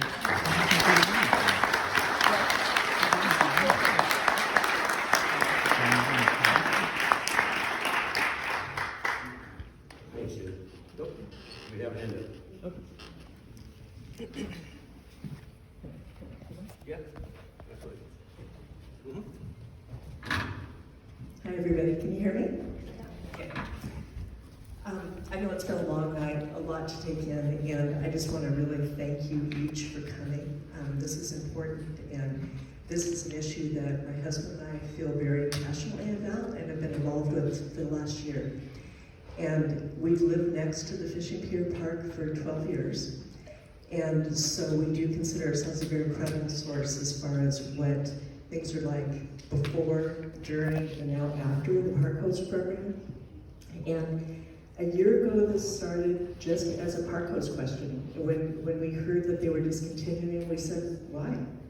And continued to ask that question, still have not heard any straight answer on why. But what the questions we have continued to ask is, how much is this costing? And how is this improving security? And how is this improving park experience? And how is this improving neighbor experience? And we're here to tell you none of it is better, and it clearly involves the cost. And I want to say that there are things that, even if you go to the Fishing Pier Park, let alone DeMolay, a little or a lot, there are things that neighbors see that you guys won't, and especially in the Fishing Pier Park, there are basically 4 houses down there that are intimately involved on an hourly and daily basis. And so, for instance, probably most of you don't realize that both parks are overnight campsites. And I don't know if you realize that. And it's through the Cascadia Marine Trail. And so, forgive me for being blunt, but 2 weeks ago, and again tonight, there are lots of people there. There were 11 people camping at the Fishing Pier Park. And what's the problem with that? I mean, it's allowed. There's nobody there to monitor, to check for permits. Permits are required, but nobody's there monitoring for permits, for behavior, for anything else. But worse yet is locked park, locked restrooms. They're there, well, they're there now, but the restrooms will be locked at about 9 o'clock, and then we open at 7 the next morning. And so, I know what all of us need to do first thing when we wake up, times 11. And just imagine the next time you go to the park, where did those 11 people do their business?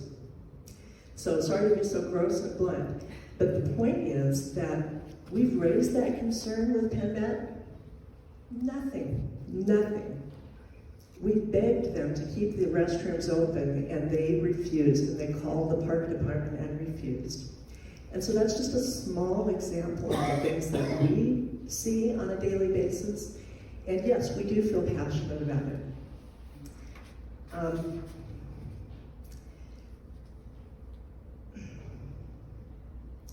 There's so much to say, and most of it you have heard.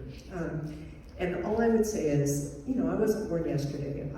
I know government can be corrupt, can be inefficient, can be inept, all of the above. But what I would say is that this is a district that we do have some control with and some voice in how our taxes are heard.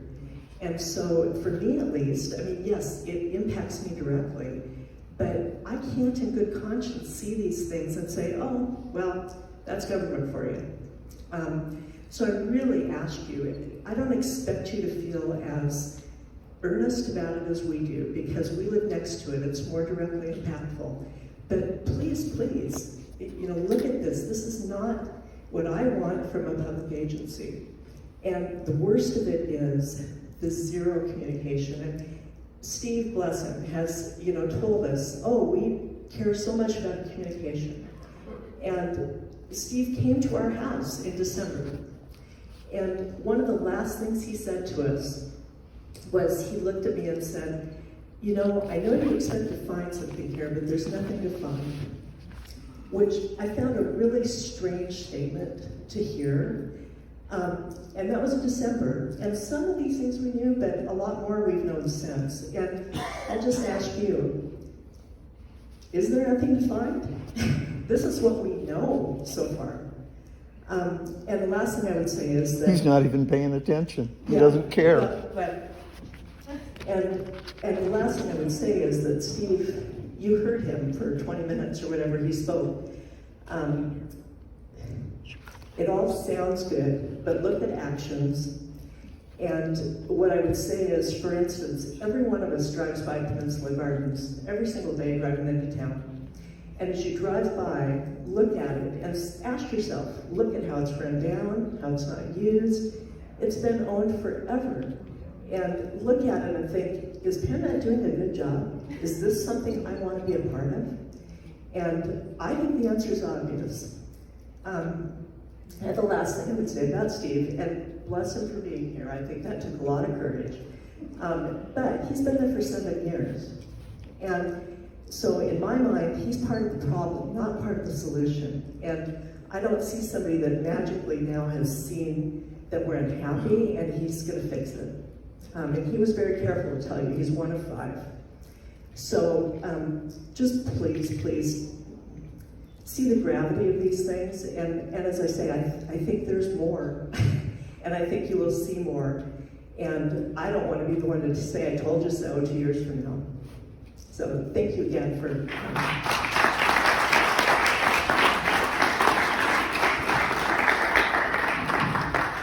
Any other Almost wanted to questions do or the comments? Roberts thing, you Yes. know. What portion of PenMet's budget does our $1 million that you're running at? Steve will probably correct me, I was thinking it's about 1/8 in that neighborhood. Yeah, 1/8. Yes.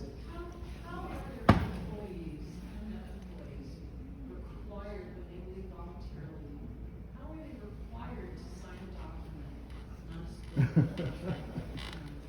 Why can't they just walk away and say, no, I'm not going to sign that, I'm really lost?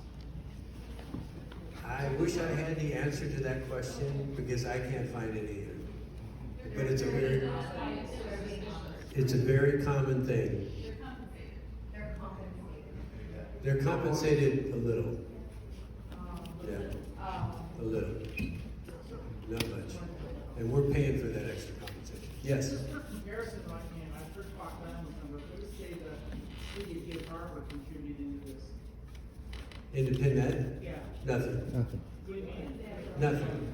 They have their own park district. They have their own park district. It's unincorporated Pierce County, Yeah. right? Not even into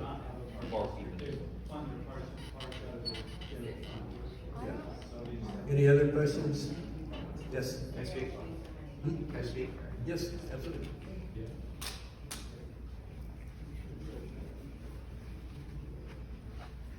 Hello, everyone. My name is Todd Iverson. I grew up on this island and still go to church here. Live over on the Washington side now, not too far from Steve down the bay. It was my pleasure to serve you as a PenMet Park Commissioner for 12 years. I was elected in 2007, served 2 terms, turned out in 2019. 12 years was a good amount of time. So most of this stuff happened, a lot of this stuff happened on my watch. And after 12 years, that's my oldest there, he's 12 now, and 3 kids and done my service community. It was time to move on and watched a lot of stuff happen in the last 2 years. I get mad and pissed off and yell and scream, and my wife would say, "You're done? Let it go." And we're smart men, we listen to our wives, and so I kind of let it go. But a few things happened in the last few years. One of which is, at one point, I had 4 different PenMet employees call me in tears because they were fired, about to be fired. What happened over at PenMet after I left was the wheels came off. We've gone through multiple executive directors. We hired a guy after Terry Lee retired. We hired a guy. He lasted less than a year because basically got in a piss and match with the then board president. And I was called in the attorney's office and told me he was fired. I'm like, well, we have to do that in an executive session. We have to do that in a public meeting. No, the other 4 board members figured it out, and I was told by the attorney. Because they knew I was against it, because I'm not going to hire an executive director and fire him in 10 months, barring him doing something illegal, and then him doing something illegal is he didn't do anything, he got in an argument. We had a guy come in named Glenn who kind of just got it back up righted for a few months. Glenn was great. He's a administrative type that kind of comes in government agencies, fixes them when they're going sideways, and Glenn was great. Did his duty. We hired a new guy named Doug. Doug lasted 10 months. It was my very last meeting as PenMet commissioner. It was his first. Pretty much my last action on the board was hiring him. Doug seemed qualified, competent. We were in the process of building the rec center. It should have been open 2 years ago, but it didn't happen. Doug was going to be the perfect guy for that job. I don't know what happened. I mean, I get info from stuff, but again, I think it was him and board members wanting to do things. Then they started firing people. They might have retired, they might have done other things, I don't know, but I don't know what it was. One point, PenMet was this great, incredible family. We were a small agency. When I started, when I became commissioner, it was the executive director, Mark, Eric Gunther, one maintenance guy, Bill, and Elaine, our accountant person, financial. And then we grew to this huge staff. It was kind of like a family. Me as a board member, I was kind of on the fringe, but we would have Christmas parties, we would do things, we'd come help. It's a mess over there. It's been a mess since I've left. I'd like to say, hey, I was the guy that made it good, but I think there's a lot of things going on. The only time I did chirp up was when they went to hire the current executive director, Allie. I don't know Allie, I don't have any matter. I'm sure I've been in the same room with her, but I don't know her from well, but I have a lot of people contacts in the community, and everything I was told was Allie was pretty close friends with then board president Amanda Babbage. They pretty much quickly scrubbed their Facebook pages from what I've been told. Again, but there's a process governments use. When you hire an executive director, because as a board, there's only one employee. What you usually do is go through a hiring process of hiring a firm. They do a national search, they give you a list of candidates, you usually bring in the top 4 to 8, interview them, win them down. That's how we did it the three times I did. They just hired Allie. No search, just here we go. I'm not gonna sit here and throw stones, but you didn't seem qualified to me. And I would never have suggested it. There's only one time government agencies hire an executive director without doing a national firm. It's basically if you have somebody waiting in the wings. You got an associate executive director that's been there, basically promised the job because somebody's about to retire and this is the next best thing. We will give you the job because they are gonna go somewhere else and we don't want to lose that talent. That's about the only time that happens. And even then, usually the public screams bloody murder. But guess what? We can do amazing things during COVID. So no, Zoom meetings, there's no public. So actually I did write a letter to the board because I did the best I can. They're gonna have a staff member read it. I was told it was cut off halfway. So be it. I said my piece. I might have chirped a little on social media, but I'm just a taxpayer now. So the big thing is I'm still a member of this community. There's my oldest right there, and he, I still got two behind him that I have to have a Parks and Recreation District in this community. I saw this presentation, he was nice enough to email to me, can you got any suggestions? It's pretty accurate. I can nitpick a few things, but it's pretty spot on. The question is where we go from here, right? So, a couple thoughts. When we say PenMet, is PenMet Steve and his 4 other cronies and their lawyer that are running things? Or is it us? It's the community. I mean, I'm really upset at the Supreme Court right now, but I'm not going to say let's get Washington out of there. I'm really mad at Jay Inslee for a million things, but I'm not saying let's have Pierce County leave Washington. Because I believe that we are PenMet, just like we are the United States and the state of Washington. This is our park district.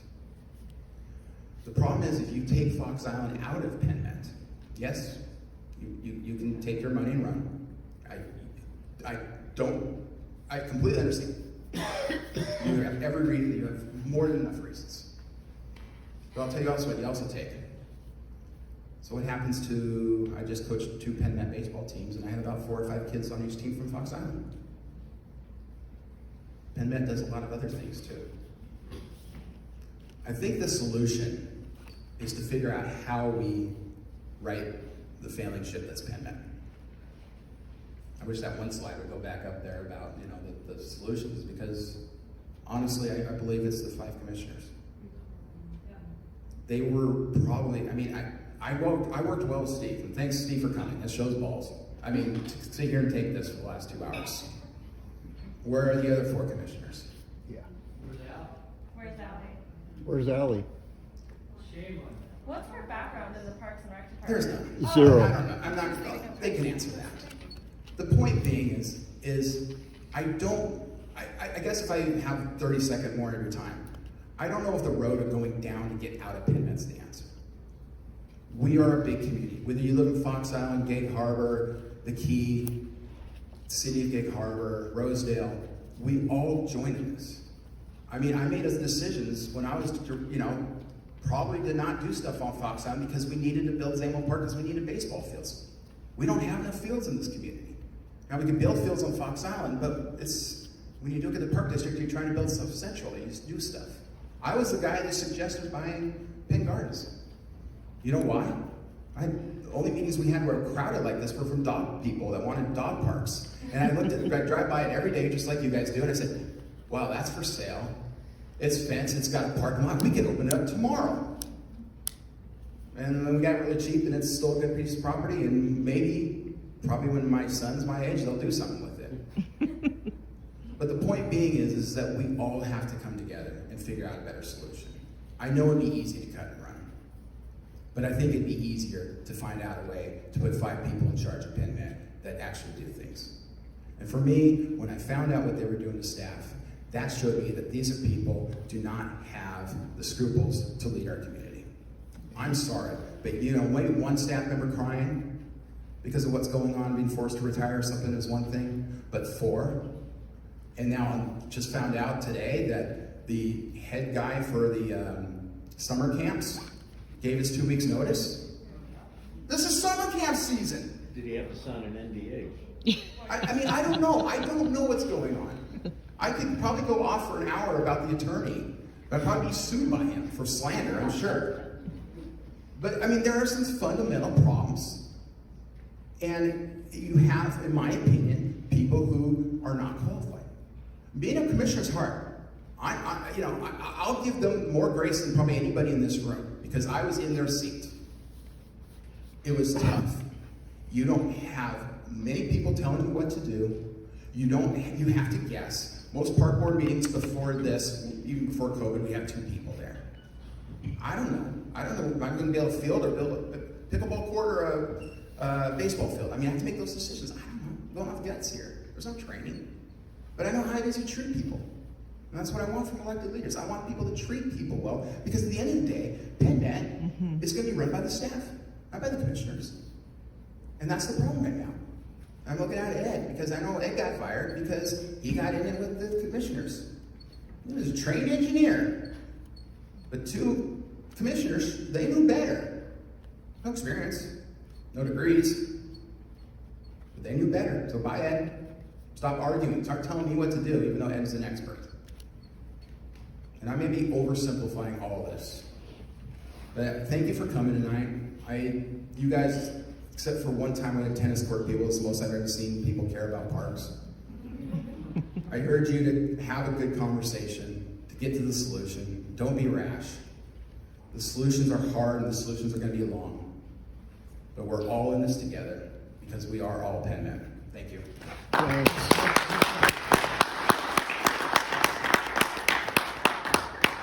Anybody else? Thank you. One more. I actually. You want to talk? Okay. Freedom. Well, as you may have heard, he was a former board member, and so I've been in PenMet sports since how long? Since you were a little kid, right? Since I was very young. And over the years, I've just seen it like go downhill, and it's just become more and more less trustworthy, I suppose. I was at my little Get close to the mic. oh, I was at my little brother's baseball game. The umpire didn't show up like till like the second inning. There's a lot of things that I want to know, and like I play basketball. My little brother plays basketball. Like some of the referees for the little kids games, they look like they've never seen ref basketball before. They've never seemed like they've ever done anything with the sport almost. They looked at a rule book and just used what they saw. They weren't very good with it. So that's just really what I want to say. You have all this money going to you, and yeah, you're using it for a lot of things, but there's still a lot of things you could also invest in that are important, especially for little kids.